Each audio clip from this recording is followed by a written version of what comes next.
on like stopping and can I curse here? Yeah, let's get shit done. Okay.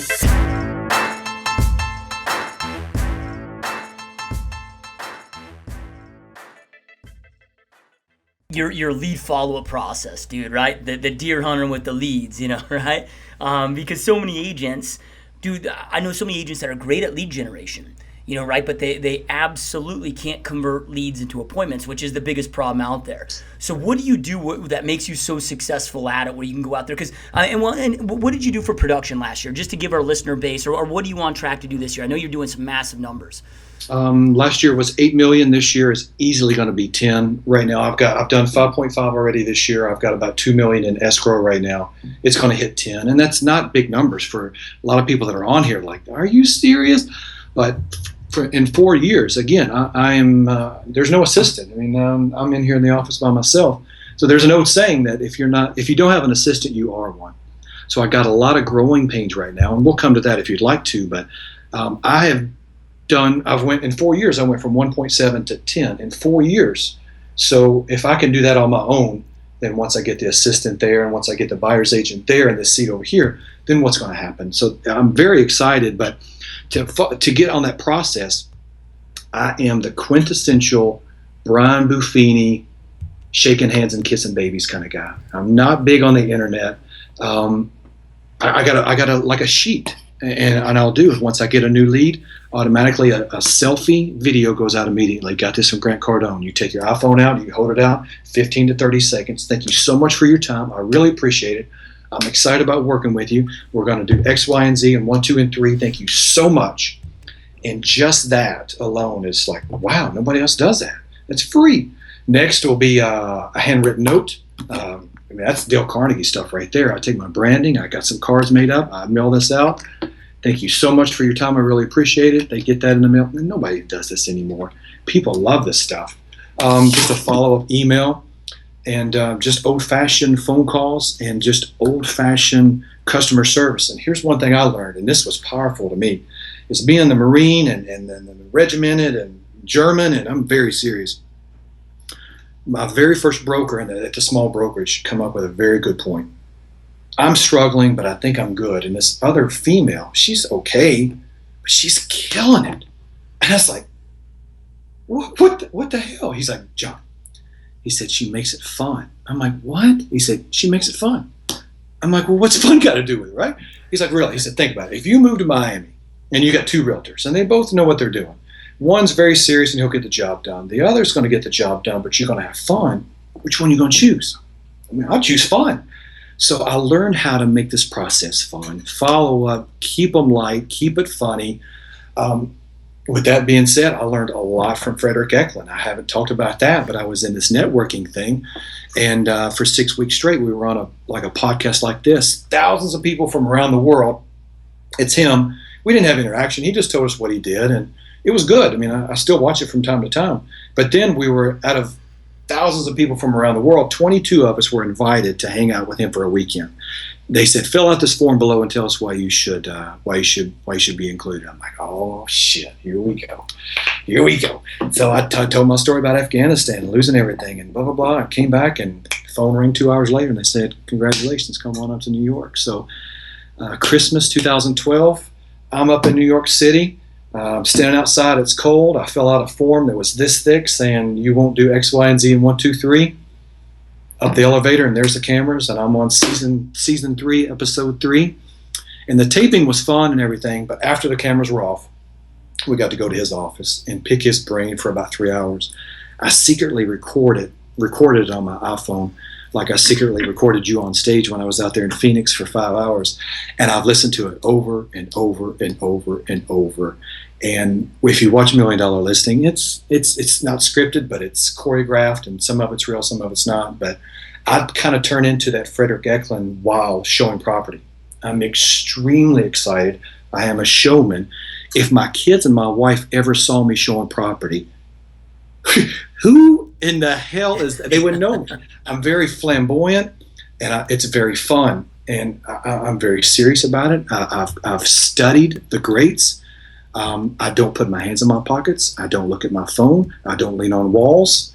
I'm I'm present. I am there. I look them in the eye. It's just easy. I learned how to sell.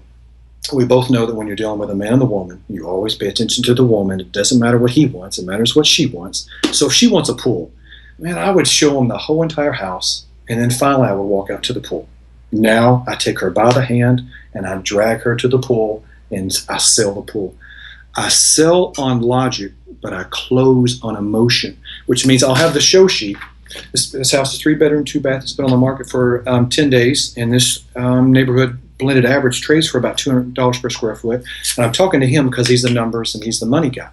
But then as I see a little bit of excitement in her eyes, then I'll switch to, man, this pool is amazing. I can't wait to see you. And so it's much like what Frederick Eklund would do, and I'm selling to her on her emotions about how she'll feel out there by the pool with a margarita and etc. And I have found that it really, really works. To switch that, start off emotions, logic, switch over to emotions, it works like magic. When you're first starting out, there's no problem that you're going to face that taking more listings won't fix. And as you grow, that's going to transition to there's no problem you're going to face that hiring a talented person won't fix. And the only reason that fixes it is because you'll take more listings. So if you go out there, it doesn't matter where you're at in your business. If you have an inventory of 300 listings right now, or you're just starting off, if you ignore all of the clutter and you go after listings with everything you got, everything else falls into place. I haven't interviewed or met a single entrepreneur who hasn't had a moment where you're right there. You're right there. You're like at that precipice, and then everything, the universe or God will send literally everything at you and go, are you sure you want to do this? Like, are you really, really sure? And I can't tell you how many people turn around at that moment. Because whatever that moment is, it's like, it's going to be your scariest moment. It's going to be that thing that makes you feel the worst. Your ego will scream the loudest. And it's people that get to the other side of that have the life, that actually get to pursue this. Because after that, I mean, listen, life is always up and down. But that was really like the moment where it all started. Yeah, no, I couldn't agree more, man. You know, you're totally right. Every uber successful self-made person, man, has had those low moments. I've yet to meet anybody with some hardcore virtues that doesn't have some hardcore vices in their past, you know, and exist. Yeah. So dude, you have that low moment and you're like, holy shit, man, I gotta now it's go time, right? What do you start immediately doing to get yourself out of that hole, dude? So, few things. One, having that conversation with my wife was probably one of the most freeing things that happened, because I personally believe that your success isn't necessarily predicated on the technical things that you're doing. I think 90+% of it is based on your mindset and your energy and what you can put into things. Look, I've been a sales manager, right? And I know that people are doing the same things, like guys and girls are on the phone, saying the same pitch, doing the same thing. Why is one person making $500,000, the other person's barely making $100,000? It has nothing to do with what they're doing. It has to do with their beliefs and how they're showing up every day and the energy that they're putting in. So when I had that conversation with my wife, can you imagine for the last year, basically, I'm trying to do something in my life and I'm just carrying this weight of I'm lying to my wife about not paying our mortgage. So just saying that and having a partner now on my team dealing with this massive issue, that was huge. So that was number one. And then number two was, at that point, I remember saying to my brother, I'm like, look, here's the game plan. By this date, I need to be putting in this amount of money. And we started working backwards and trying to figure out, okay, if this is the goal and this is what we want to do, how many sales do we need to make? How many does that break into on a daily? How many, like, what conversations need to happen? What are the things that need to happen? And we got really granular and really serious. And I think I heard this great story. There was like a master archer. He was like some Buddhist monk, and he could literally, that was his practice. So he could hit anything from like 1,000 yards away. It's just like perfect, bullseye, bullseye, bullseye every time. And this guy that he was teaching for 20 some odd years has just always seen this. He's never misses. And so one day he takes him in the forest and he has a bullseye set up and he gets to about 100 yards from it and he puts on blindfolds and he goes, you know, do you think I can hit it? And the guy's literally never seen him miss. And he goes, yeah, absolutely. And the guy pulls back and shoots and misses by, you know, few whatever yards. And the kid is stunned. And the guy turns to him and goes, it doesn't matter how well you know what you know. If you can't see where you're aiming, you'll never hit the target. I'm talking true professionals. What do? If I want to go pro in any sport or any aspect of my life, become world class, dude, I got to become obsessed. I got to become immersed in that space. I got to eat, breathe, and live that. You know, so one of the reasons that I've been able to be so successful in all my businesses, let's just talk about real estate here, because I've been able to become one of the top real estate agents on planet Earth, is because, dude, I got obsessed with it. You know, right? And I'm still obsessed with it. I didn't just go out there and grind out 10, 12-hour days, right? I go out there and grind my 12, 14, 15, 18, however many hours it took for me to go get my job done. But that was my job, right? So during the day, during the hours, that's when you focus on your job. When you're focusing on your career, taking your career and your life and your business to the next level, that happens when eyeballs aren't on you. It's like in my mastery, my boot camp masteries with real estate agents, where I personally mentor real estate agents all over the planet. I tell them, dude, like mastery happens when eyeballs aren't on you. Go out there and operate in your space.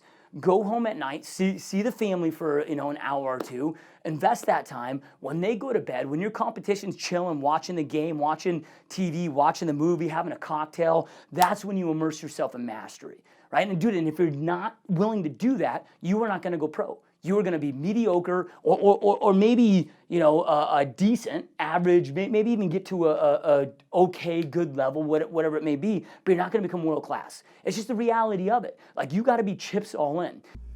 I think if you're a person who is not healthy, right? I'll use 40 as the midline. You're a 40-year-old dude. You got your blood work back. You went down the check funnel and you got your blood work back, and it was like, holy shit. And Josh, you and I could name somebody right now we're talking about. A lot of guys and women, I'm sure, as we get more and more women to come through, are going to look at their blood work and they're going to send it to us and they're going to be like, hey man, what do you look at this? And we're going to be like, which I've done 1,000 times in my life already. I'm going to be like, bro, you got 1 foot in the grave. Okay. I don't know what kind of life you're living. I ain't judging you. I don't do that, but you got to make some serious choices in your life right now that are going to affect your longevity. And of course, as we always say, what's the most important thing if you have kids? Your kids, experiencing your kids' weddings and growing older and becoming a grandfather or a grandmother. So the truth about alcohol as it relates to a person who is not healthy, if you start down that path of balance and hormonal and life optimization, which clearly we recommend, we're living, breathing people like that, then alcohol has to be regulated / modulated / whatever. Okay, if you're a guy who's 40 and again you get your blood work back and you got 1 foot in the grave, well, the first thing that needs to be reduced is your alcohol, because again, without going into a deep biochemical diatribe about what alcohol does to you, it ain't good. It's a nerve toxin. Okay. It does a lot of horrible things to your DNA. I mean, there's so many things that alcohol sucks. Yeah, and it's a personal question that I have with it is one thing that I've struggled with is, okay, you're an entrepreneur, because I mean these girls too, they're not just doing this they have jobs, they're having to balance all this other stuff, so they have to also have a lot of mental clarity. They can't just be on the zero carb, get shredded diets and not be able to function, right? Like, how do you do it in a healthy manner where you can get your body fat to where you want to be, you can be healthy, but also still have that energy and not have that brain fog and that comes with a lot of these other diets that are out there? No, that's a great question. And, I myself too, I know you had mentioned too, you had dealt with some weight issues in the past. I lost 65 pounds to compete in bodybuilding. My family's overweight. Some of them, diabetes runs in my family. So, it's a struggle with my family, as well too.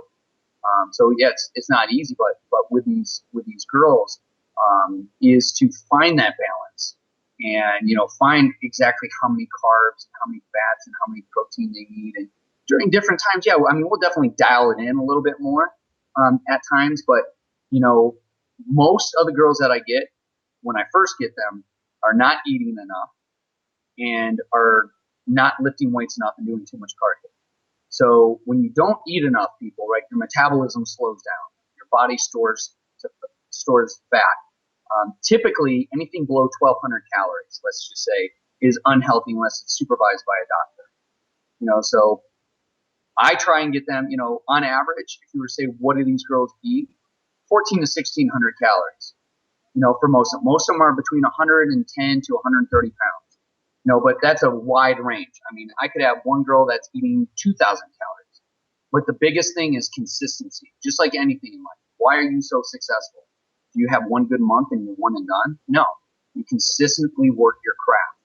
And how do you know if you're doing well? You have to track your progress.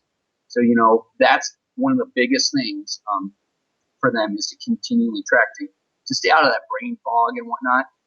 We have to fuel them. Now, if they're doing more activity, they need more fuel. If they're doing less activity, might need less fuel. So there's not, like, I'll get people that say, okay, give me 5 things I should always do. It's like, I can give you 5 like kind of tips, but like everyone varies. If this woman over here is really active, her job is active, or she loves running, she's probably going to need a little more carbs because that's the main source of energy for your brain and your body. If this woman over here is maybe a student, so she doesn't have as much time throughout her day to exercise. She may need a little less carbs, a little more protein because it's going to get the metabolism going a little more. And so her diet might be a little higher protein. So it's not like a high protein, low fat, low carb diet is what works for everyone. It's a matter of track for, a good week or two, track how you're feeling, what your measurements are, and then from there we manipulate it. But on average, I would say the girls will work out anywhere, weight training, 3 to 4 days a week of strength training. Rep range is going to vary. If they have a problem area, maybe they store a little more in their lower half, which is very traditional for women. We might go a little higher rep for the most part there. If their upper body is a little smaller, which tends to be the case, we might go a little heavier. So the reps for the lower might be anywhere from 12 to 30, and the upper body might be 6 to 10. And I encourage them to do yoga, 1 to 2 days a week too. Great for their mind, great to help elongate, great for flexibility. And then the cardio, it's going to vary. Again, a lot of them, they're not overweight. They're over the body fat percentage they want. So a woman who is 5'10", 130 pounds is not overweight. However, her body fat percentage might be 26%. And for a pageant, these girls are going to have to get down in the teens. So how can we do that without making her emaciated and bringing anything in? That's where we do the lifting, because that's what helps shape what they have.